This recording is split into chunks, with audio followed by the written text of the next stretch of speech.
요즘 MBTI 검사를 통해서 사람의 행동 유형을 평가하는 것이 우리나라에 유행하고 있습니다. 그 16개 유형밖에 되지 않고 사실 100년이 넘은 이거 고안한 사람이 1875년생입니다.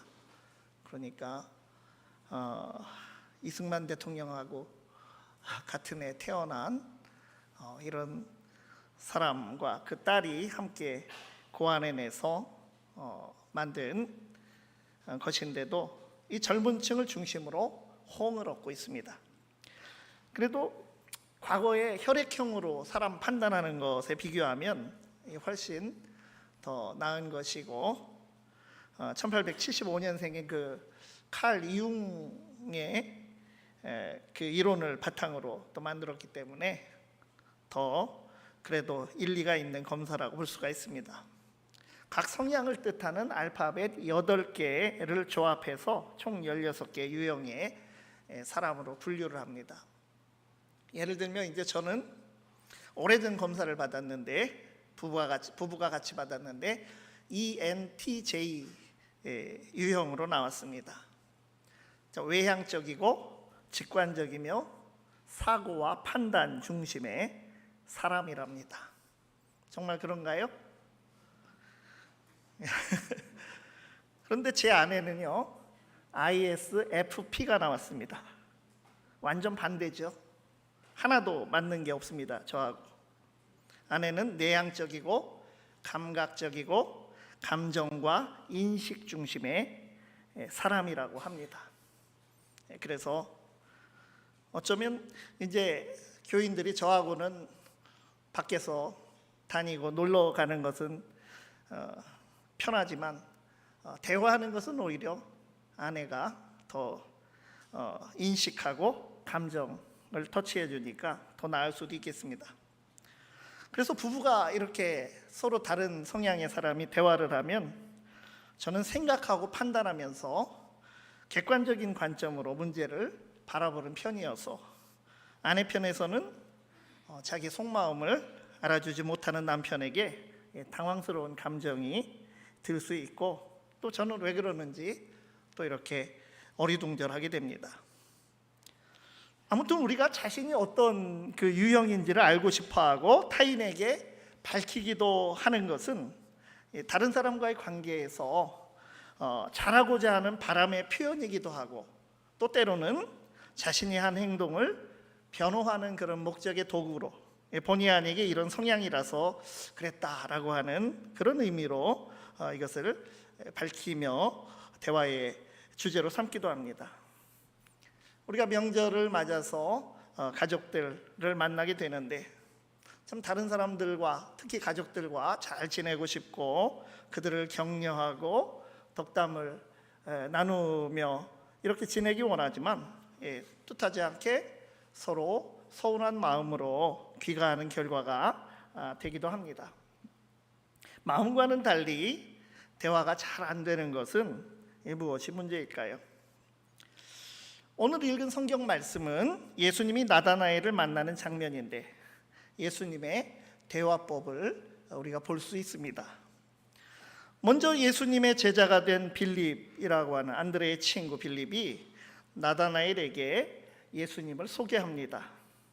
내가 만난 그분은 요셉의 아들 나사렛 예수인데 구약에서 수없이 예언한 바로 그 선지자라고, 한마디로 말하면 그분은 바로 메시아라고 소개를 하고 있습니다. 여기서 나다나엘은 어떠한 반응을 했습니까? 그리고 빌립의 거듭된 강권도 나오는데 46절 말씀입니다. 나다나엘이 이르되 나사렛에서 무슨 선한 것이 날 수 있느냐? 빌립이 이르되 와서 보라 하니라. 무슨 뜻입니까? 나사렛에서는 메시아가 나올 수 없다는 것입니다. 나다나엘은 그러니까 그 사람이 메시아일 리가 없다면서 전적으로 거부합니다.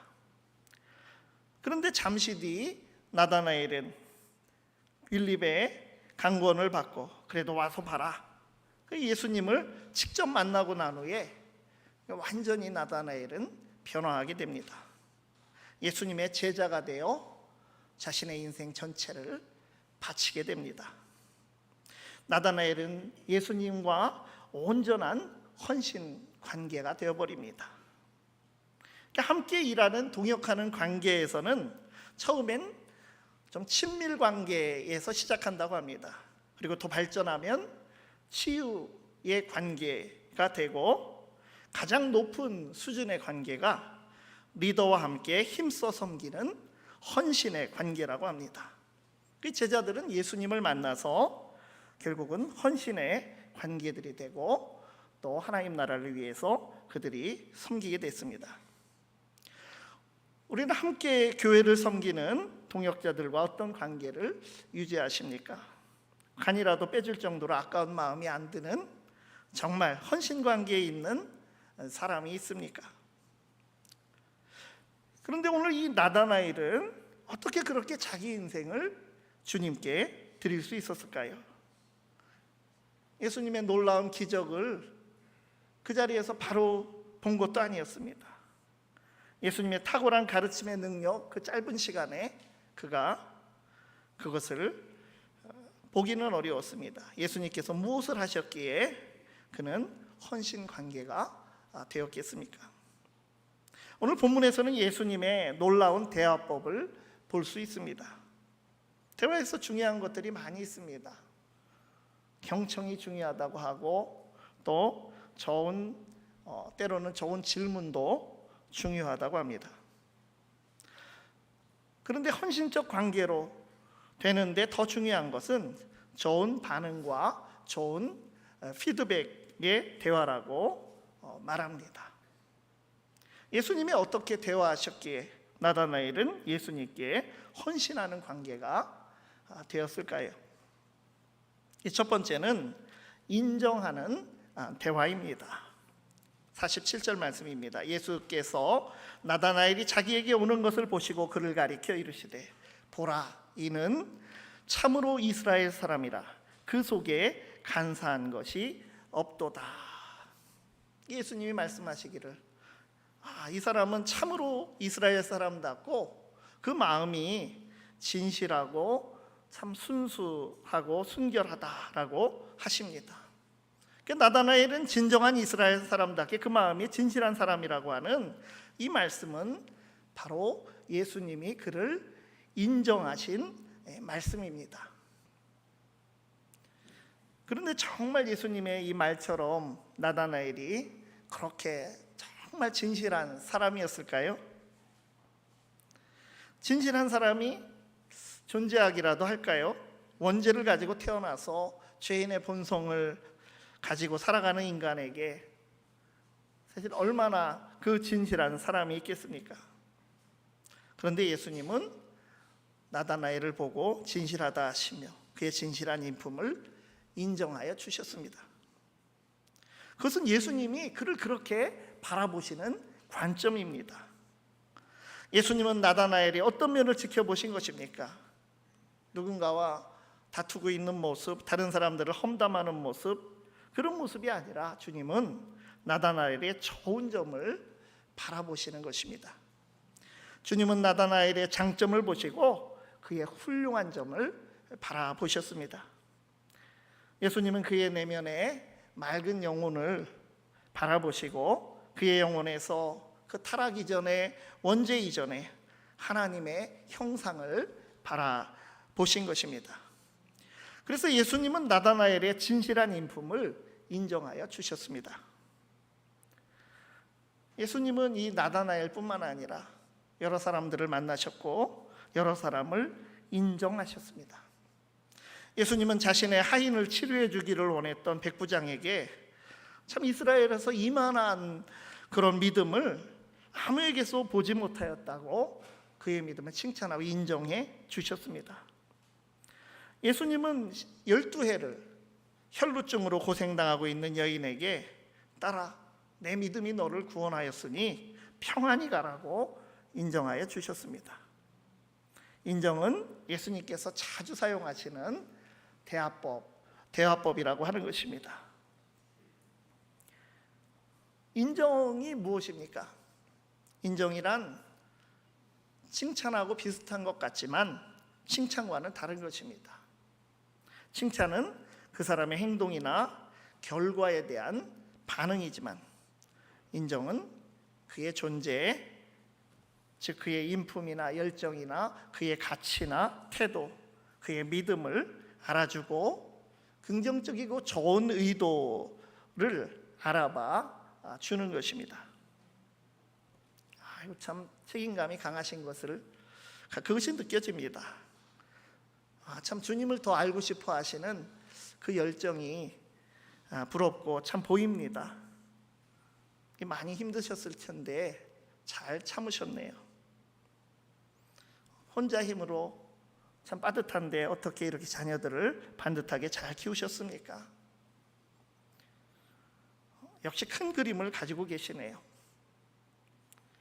대화하면서 그의 존재와 그의 가치, 그것을 알아봐 주는 것입니다. 인정은 상대방에게 어떤 영향을 미치게 됩니까? 그래서 누구나 인정을 받고 있으면 동기부여가 됩니다. 삶의 의욕이 더 솟구치고 에너지가 생기고 자부심이 생기고 더 나아가 상대방과 헌신관계가 형성이 된다고 합니다. 우리는 우리가 만나는 사람들이 있고 우리가 소속된 가정이나 교회 등 공동체가 있는데 인정에 대한 감각이 어느 정도이십니까? 인정이 사람을 살립니다. 무엇보다 우리는 주님의 인정을 놓치지 말아야 합니다. 우리 주님께서 우리를 받아주시고 교회와 사명의 자리로 불러주셨고 가정과 각처의 삶의 여러 위치에 불러주신 것은 우리를 그만큼 인정해 주신 것인데도 그 중요한 인정을 깨닫지 못하고 우리는 타인의 인정에 목마르고 다른 인정에만 몰두하고 있는 것일 수도 있습니다. 그래서 사람에게 인정받기 위해서 너무 과도하게 일하고 사역하다가 지치고 또 심신의 병이 들기도 하고 동역자들이나 또 함께하는 사람들이 인정해 주지 않는다고 서운할 수도 있습니다. 그러나 사람의 인정을 받으려 하는 것은 하나님의 의가 아니라 자기 의로 가는 길이 되는 것입니다. 내가 잘하고 내가 성공하고 내가 공헌하고 내가 영광을 받고자 하는 길로 가게 되는 것입니다.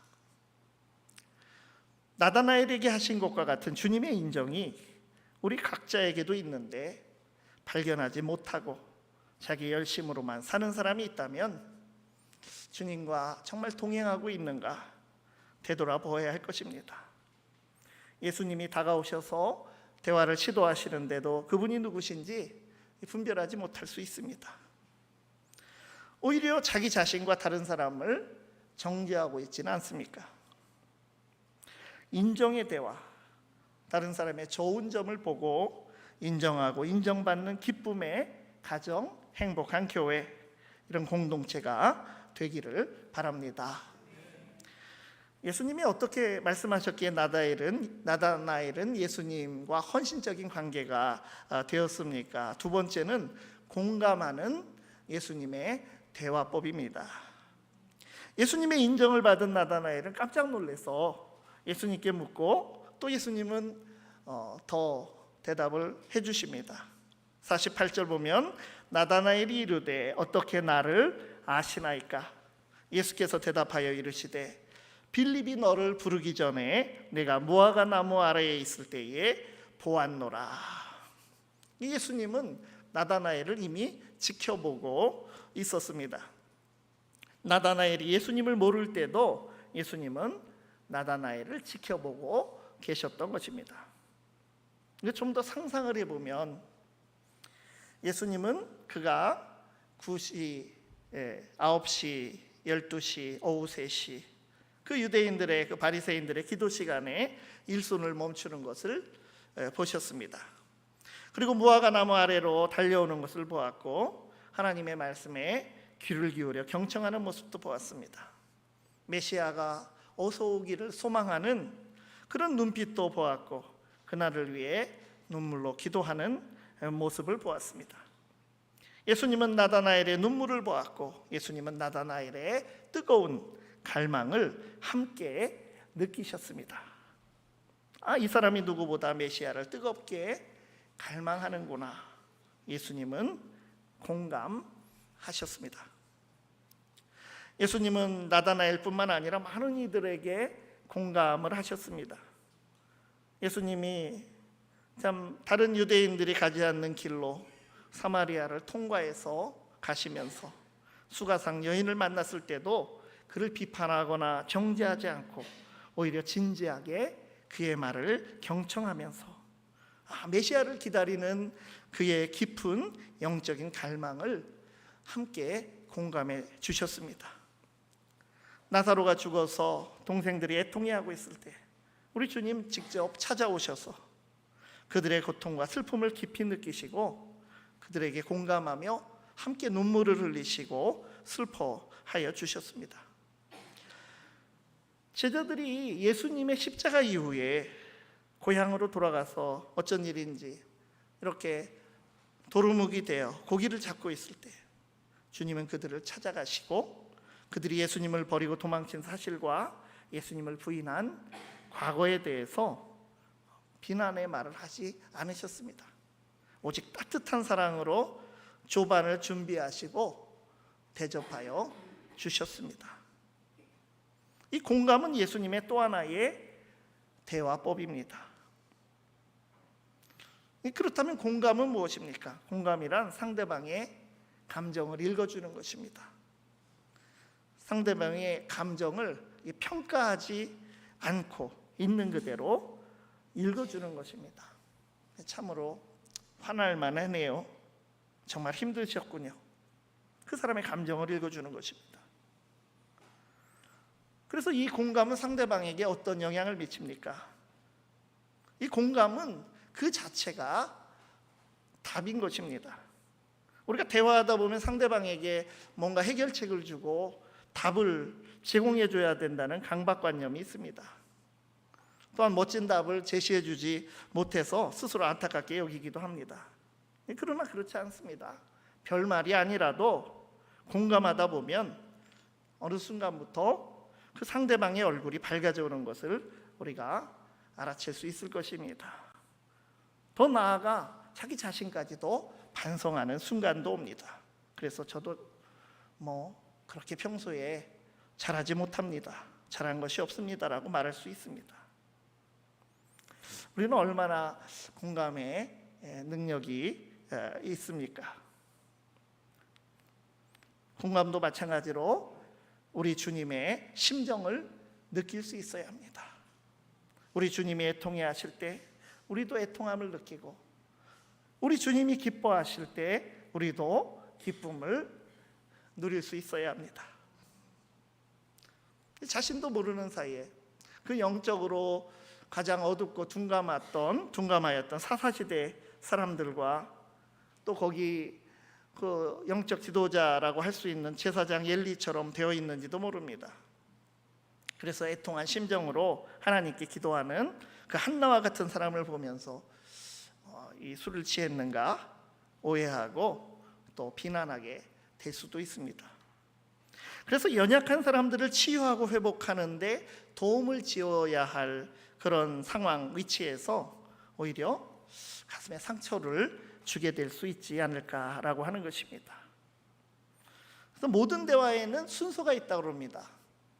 그래서 논문을 쓰면 서론, 본론, 결론이 순서대로 이렇게 흘러가듯이 모든 대화에도 순서가 있는데 대화에 순서가 있다는 사실을 알고 우리가 그럼 가장 먼저 우리의 대화가 무엇이 되어야 한다고 했을 때 먼저 공감할 수 있어야 합니다. 인정의 대화가 되어야 합니다. 대화 속에서 얼마나 공감하고 인정을 주는지 우리가 의식할 수 있어야 합니다. 경청을 하면서도 공감과 인정은 부족할 수도 있습니다. 사실 상담 전문가들도 늘 그 부족함을 느낀다고 하니까 일반 사람은 오죽하겠습니까? 그럼에도 대화의 가장 핵심 요소는 공감과 인정이라고 하는 것을 예수님을 통해서 우리는 알 수 있습니다. 첫 단추가 이렇게 끼워져야 된다는 것입니다. 우리가 대화 중에 공감과 인정의 말로 입을 열었다면 좀 과장을 보태서 다음에는 무슨 말을 해도 좋다라고 하는 것입니다.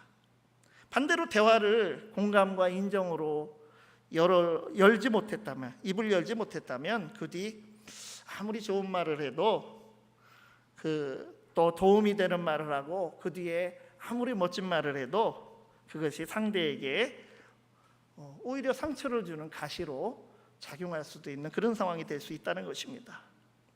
그러나 공감과 인정의 말은 모든 사람을 연결하는 안전한 다리가 되고, 모든 사람을 성장하게 하는 디딤돌이 되고, 모든 사람을 묶어주는 사랑의 띠가 되어, 또 모든 사람을 품어주는 따뜻한 날개가 될 수 있습니다.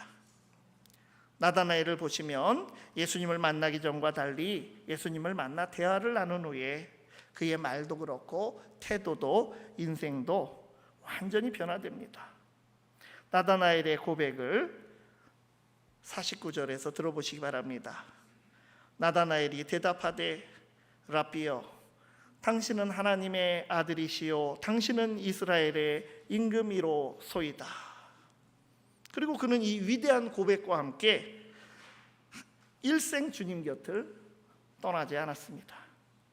나다나엘은 교회 전통에서 그 제자들의 목록, 그 순서에 따라서 본다면 바돌로메와 동일 인물로 보는데, 이 살가죽이 벗겨지며 순교를 당한 것으로 전승이 내려옵니다. 물론 나다나엘이 예수님의 대화법 하나만으로 자신의 생애를 바치기로 결심했겠습니까? 부활의 주님을 만나고 성령 강림으로 제자들은 능력의 사람이 되었다고 하는 이 큰 흐름 가운데서, 그러나 분명한 것은 예수님과 대화하면서 예수님의 위대하심과 메시아 되심을 발견한 첫 만남이 나다니엘을 붙든 것이고 동기부여한 것입니다. 이제 그의 고백을 들으신 주님께서 약속을 하여 주셨습니다. 50절 보면 예수님께서 대답하여 이르시되 내가 너를 무화과 나무 아래에서 보았다 함으로 믿느냐? 이보다 더 큰 일을 보리라. 이보다 더 큰 일을 보리라. 예수 그리스도를 구주로 영접한 인생, 예수 그리스도와 함께 사는 인생, 예수 그리스도와 동행하는 인생, 예수 그리스도를 뒤따르는 인생이 되었습니다. 주님과 만나는 모든 사람들이 다 존귀합니다. 주님과 만나는 모든 순간이 다 기적입니다. 주님과 함께 걷는 모든 순간에서 하나님의 놀라운 영광을 보게 됩니다. 우리 모두가 나로 인하여 주님의 사랑을 경험하게 하는 사람이 되며, 나로 인하여 주님을 더욱 사모하게 하는 사람으로 성숙해지기를 바랍니다. 그리하여 우리의 가정이, 우리의 교회가, 내가 속한 공동체가, 우리의 관계들이 갈등을 극복하고 치유하고 사랑과 기쁨과 평화가 넘치는 하나님 나라가 되기를 간절히 소망합니다. 기도하시겠습니다. 거룩하시고 자비하신 하나님 아버지, 시대마다 여러 모양으로 먼저 말씀하여 주시며 마침내 예수 그리스도의 성육신을 통해 우리와 대화하시며 구원과 하나님 나라의 역사를 이루어 가시는 은총에 감사드리옵나이다. 예수님께서 인정과 공감으로 다가오시며 부르시어 쓰심에 우리도 믿음으로 응답하여 주님의 나라에 합당한 자들로 부족함 없게 하시고 가정과 교회와 삶의 모든 자리마다 대화의 기적과 복된 역사가 일어나게 하여 주시옵소서. 예수 그리스도의 이름으로 기도드리옵나이다. 아멘.